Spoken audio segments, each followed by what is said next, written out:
El primer José, hemos dicho, también es rechazado por sus hermanos, está dotado en su infancia de atributos extraordinarios, de dones divinos, es objeto de la predilección por parte de su padre, y eso suscita los celos, la envidia del resto de sus hermanos. Y en un momento deciden acabar con él. Y Dios es providente y hace a que uno de sus hermanos, Rubén, le dice, oye, en vez de matarlo y dejarlo aquí en este pozo y que se muera de hambre, vamos a venderlo como esclavo a los egipcios. ¿Ves? Y dice la Sagrada Escritura que cuando pasó esto tenía 17 años. Es decir, vivió con su padre, desde que nació hasta que fue vendido a Egipto, 17 años.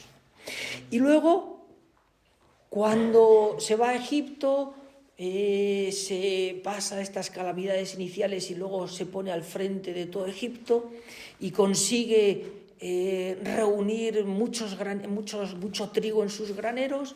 Entonces, y el país de Egipto, a pesar de que todo el mundo está en la carestía más total, como habían guardado todo eso en los graneros, está en abundancia, viene y trae a toda su familia. Y desde que trajo su familia hasta que murió su padre Jacob, pasaron otros 17 años. Es un detalle muy importante. Porque en la Sagrada Escritura el número es un instrumento valioso de significación. Significa algo. Los números no están hechos por casualidad. ¿Ves? Como 17 años estuvieron juntos al principio y 17 años estuvieron juntos al final de la vida del patriarca Jacob. ¿Ves? 17 años, esto es como una inclusión. Aquí hay un mensaje, dice el autor sagrado, a través de ese simbolismo, en este periodo de tiempo, con estas dos referencias, esto nos va a decir, oye, aquí hay algo, una trama. ¿Ves? Entonces ese número 17 va a hacer luego mucha referencia a la pesca milagrosa al final de la resurrección. Porque cuando Jesús estaba ya resucitado, les dijo a los apóstoles, oye, echad las redes allá a la derecha. Y pescaron 153 peces. Que hace referencia a los 17, porque si vosotros sumáis, os cogéis la calculadora y vais sumando cada una de las cifras, 1 más 2, 3, más 3, 6, vais sumando, las 17 cifras suman 153. ¿Ves?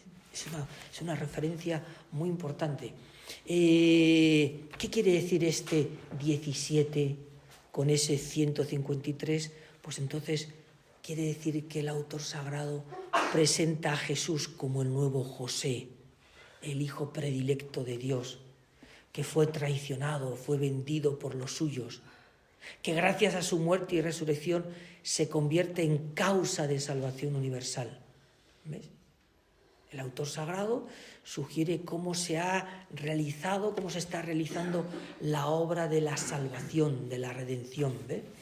Y cómo con el sufrimiento, ¿ves? Sufriendo, y cómo igual que sufrió José, pues también va a sufrir Jesús, y pone de relieve cómo la salvación que va a ofrecer Jesús va a ser universal, a judíos y gentiles, y cómo gracias a la habilidad de José, pues salvó a su pueblo, a su familia, al pueblo de Israel, de la hambruna, y salvó también a los de Egipto y a la humanidad, ¿no? ¿Ves? Estas referencias de la Sagrada Escritura pues te ayudan a comprender un poquito mejor. José de Egipto fue rechazado por sus hermanos, y también José de Nazaret es rechazado por parte de los suyos. Vosotros ya recordáis ese pasaje de la Sagrada Escritura, que tuvieron que ir a Belén y allí en Belén no encontraron posada. Y porque llegaron muchos forasteros, porque tenían que hacer el empadronamiento, y entonces hay algunos autores sagrados que dicen, oye, que dicen, hay muchos autores que estudian la Sagrada Escritura que dicen que, oye, no encontraron sitio porque había muchos forasteros. Oye, en Israel hay una ley que es sagrada, que es la hospitalidad. No se puede quedar nadie en la calle. Aunque te metas aquí somos 8, aquí duermes, no se puede quedar nadie en la calle. Entonces hay algunos autores que estudiando qué importante es la hospitalidad. Porque claro, el pueblo de Israel tuvo que emigrar a Egipto. Entonces eso quedó grabado en el corazón del pueblo de Israel. Como os acogieron en Egipto, vosotros tenéis que ser hospitalarios. Para recuerdo de eso. Entonces dice, ¿qué es lo que pasó realmente cuando fueron a Belén y no encontraron sitio? ¿Fue porque no encontraron posada o porque hubo algo más? Y entonces hay autores que explican que tuvo que haber una causa muy poderosa para que, y muy importante, para que hubiese una hostilidad tanto para esa mujer que estaba embarazada, que iba a dar primeriza y que estaba a punto de dar a luz. La única razón es porque no hay sitio en la posada. Tiene que haber algo más. Y entonces algunos dicen, José había contraído las nupcias con María. En aquel entonces no es como nosotros, que te casas y desde ese día puedes ya cohabitar con tu esposo y con tu esposa. En aquel entonces no, había como dos partes del matrimonio. Primero unas primeras nupcias, podríamos llamar, que estabas casado, pero todavía no podías cohabitar juntos. Y luego, posteriormente, la fiesta y demás, y después de esa fiesta y esa celebración ya se podían cohabitar juntos los esposos. Entonces, ellos celebraron las primeras nupcias y tienen que ir, y ahí está la anunciación, la concepción de Jesús, y entonces se tiene que ir María a casa de su prima Isabel. Y cuando regresa, ya a los 3 meses de su embarazo, es cuando el ángel le dice a José, oye, no temas a aceptar a tu mujer como esposa. ¿Ves? Esas dos cosas, ese irse, regresar ya con 3 meses de embarazo, el anuncio del ángel diciéndole, quítate, no, tu mujer no te ha traicionado, tu mujer no ha hecho cosas raras, no, cásate con tu mujer, con María, tómala como esposa.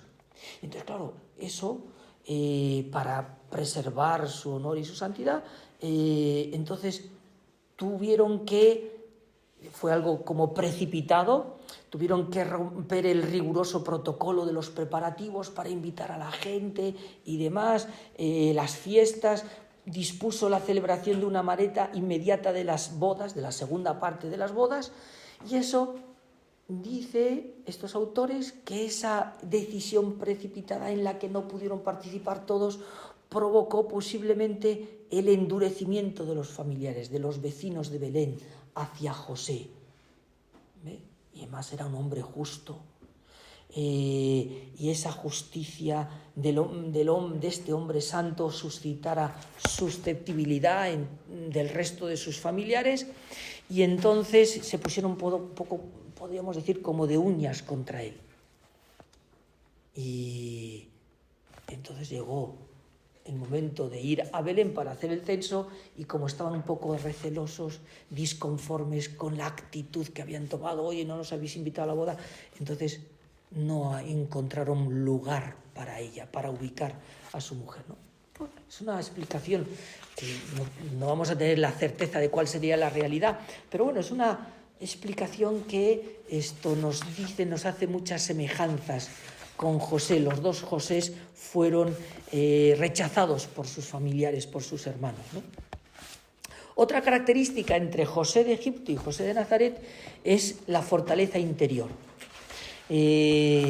Como José, cuando toma las riendas del poder en Egipto, dispuso, era el dueño de Egipto, la construcción de enormes graneros en todas las ciudades, en todas las aldeas del imperio.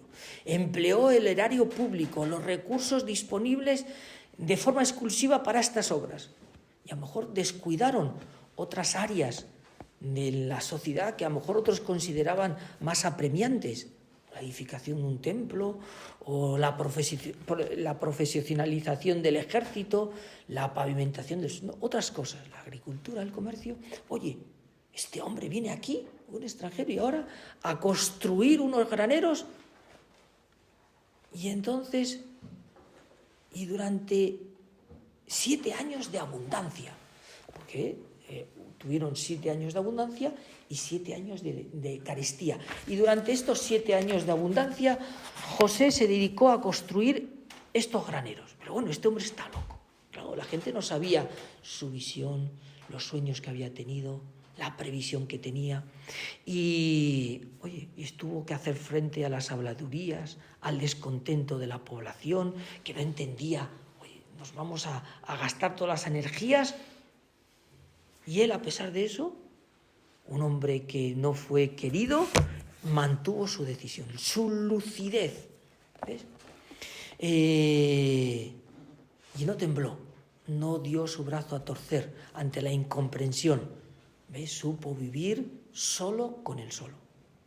¿Ves? Y 7 años remando contracorriente, sintiendo el desamor de su nuevo pueblo. Luego sobrevino la época de escasez. Entonces, esos que le habían criticado le alabaron y premiaron y reconocieron la sabiduría de sus decisiones. ¿Ves? Y ese trigo que había sido almacenado de manera sobreabundante no se perdió ni un solo grano, y acudían caravanas de todas partes para comprar con oro y plata ese bien tan codiciado que era el grano de trigo, ¿no? Entonces, ¿qué es lo que hizo el pueblo de Israel? Y entonces, como bien sabéis, José, que era muy astuto, entonces cuando les vendió trigo, pues metió una copa, la copa del rey, entre los sacos de trigo, y luego fue la excusa para hacer volver a sus hermanos. Y entonces cogieron a uno, aquí te vas a quedar, te cojo como rehén, hasta que no venga tu padre, no te voy a soltar. Entonces fue la excusa para que trajeran a su padre, que ya era anciano, que no hizo el viaje porque ya era muy mayor. Entonces José quería ver a su padre y conservar aquí a su hijo predilecto, retenido por este ficticio robo. Pues entonces fue la excusa para traer a su padre. Era un hombre fuerte. Hacer esto pues supone entereza, estar dotado del Espíritu de Dios, ¿no? Y bueno, pues José de Nazaret también, 1700 años después, otro hijo de Jacob, pues ante el desprecio masivo de su ciudad natal, tuvo que ir a la soledad de Egipto, y él pues tampoco murmuró, ni se quejó, supo remar contracorriente, sacar a flote en unas circunstancias difíciles y complicadas a su familia, e ir a Egipto. Pues, también se necesita tener esa fortaleza interior. Bueno, otras características, además del don profético que tenía, esa sabiduría que tenía José de Nazaret, por todas estas cosas que os he estado contando, cómo interpretó los sueños del faraón, estando en la cárcel, interpretó los sueños que tenía y demás, ¿no? Y también José, el esposo de María, pues también tenía, a través de esas sueños, los primeros sueños que tenía, con los sueños que tenía, pues también pudo ir avanzando, ir anunciando el camino de la familia, ¿no? Y podemos ver también pues cómo los dos salvaron a la humanidad, porque José salvó a Egipto, a Israel, de la gran hambruna, lo hemos estado viendo, y José proveyó el pan de la vida, el pan eterno que fue Jesucristo, ¿no? Y luego, como los dos realizaron ese éxodo, fueron a Egipto y luego volvieron, ¿no? Bueno, pues como veis, muchas cosas más se podría decir, pero para que veáis qué riqueza se encierra en esta figura del Antiguo Testamento que es José, que si uno lo ve, pues hoy es clavado. Es una imagen perfecta de lo que fue José de Nazaret. Bueno, pues nos encomendamos a él para que sigamos sus huellas, ¿no? Sigamos sus huellas y podamos aprender de él, y nosotros en las diversas vicisitudes de nuestra vida podamos también nosotros seguir su ejemplo. Pues bueno, pues con esto vamos ahora a dar la bendición con el Señor.